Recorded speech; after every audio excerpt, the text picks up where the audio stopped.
r/rules horror. Posted by u/green_asteroid.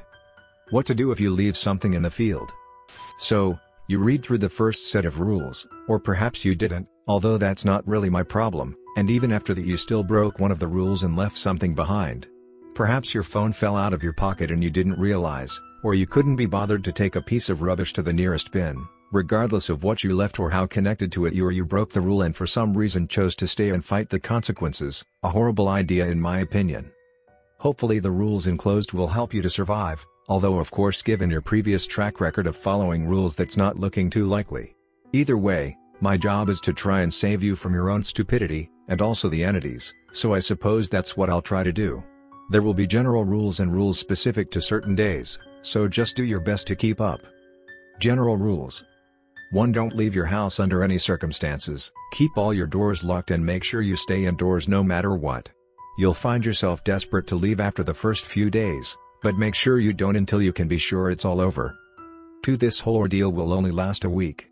As long as you follow all the rules, by the end of the 7th day everything should go back to normal and you'll be free to leave. If you're somehow still alive but everything doesn't go back to normal, it means you've been taken to their destination. You broke a rule and although it didn't kill you, the consequences are going to quickly catch up to you. There are no rules I can give you as there is no escaping and no surviving in that place. The only advice I can give you is to find a way to die quickly, it's better than what they'll do to you. 3. Everything you see and hear is real.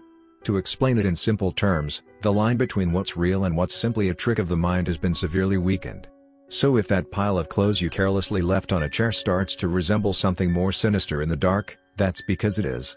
If you hear floorboards creaking or something tapping at your window, you're no longer alone. Day 1, 2 and 3.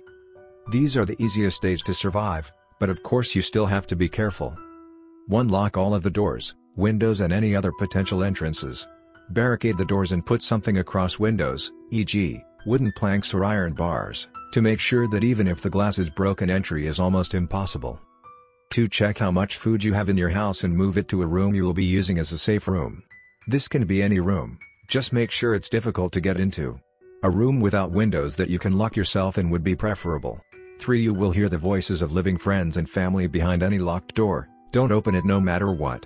If it's your front or back door walk away and if it's the door of your safe room, ignore it and if you can't handle it put on some headphones or do whatever you can to stop yourself from hearing the sound.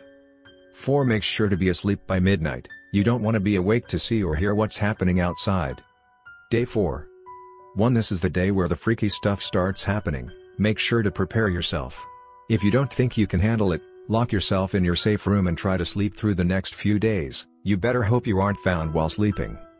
2. You'll hear the voices of dead loved ones outside your front and back door every time you walk past. Please ignore them, I promise you it isn't them. The entities are scarily good at imitating voices, even the voices of those who have never been met by the entities before.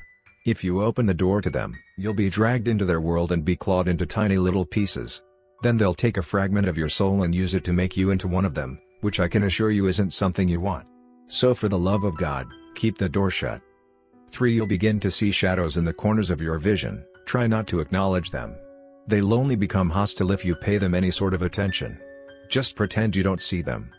4. At night you'll start hearing knocking and scratching at your window. It's not just the wind, there is something at your window. Make sure your curtains are closed and don't move, they'll be able to sense your movement and that'll make them more desperate to get in. Day 5.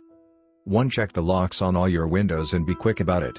Don't be concerned about the doors, they're fine. Remember the thing at your window last night? They're good at picking locks, and they're fast enough to pick the locks of every window in your house in a matter of minutes.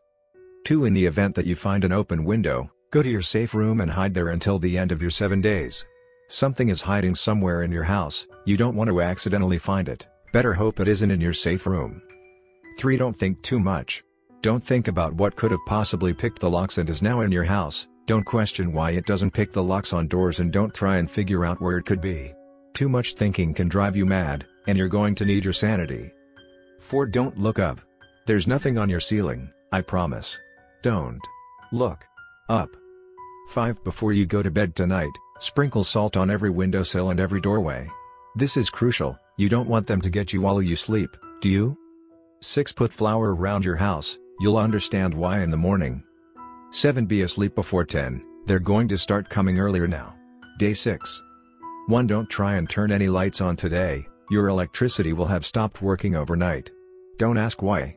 2. Check the flower you left out the night before, you'll see footprints.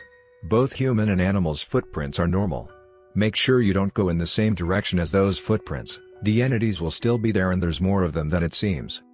2.1. If there isn't any footprints but the flower is still there, stare down at the ground and make your way to your safe room.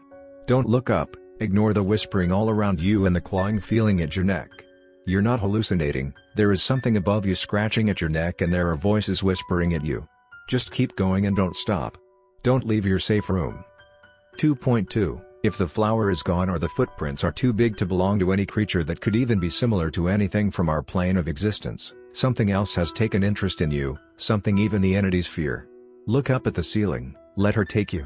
She'll rip out your vocal cords and rip out your heart, it'll be slow and painful but it's better than what that thing will do to you. 3. You're going to see people around your house, or at least at first glance they look like people, barring the fact that they don't have faces. Think of them as proxies of the entities, they probably won't hurt you, they will however tell the entities everything about your house and you so they can get to you easier. Just make sure not to turn your back on them for too long and if many enter the same room, it's time to go to your safe room. These guys usually won't hurt you but can't resist an opportunity to please their masters. If you seem like an easy target they won't hesitate and unfortunately these things are stronger than they look. 4. Find a weapon, I don't care if it's a gun, a sword, a pocket knife or even a baseball bat, you might need something to defend yourself and having a weapon might make you feel a bit safer. Keep in mind some rooms are now off limits, you better hope you don't keep your weapons in there. You're also going to need a knife, so a knife/sword may be ideal. 5. Go to your safe room, lock the door and if there is a window in there, check the window is locked.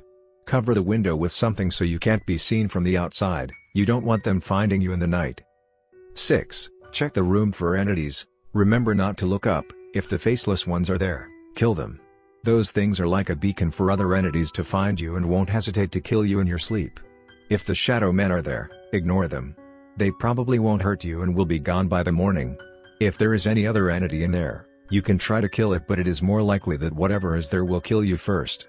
Guess you didn't choose your safe room very well, better luck in the next life.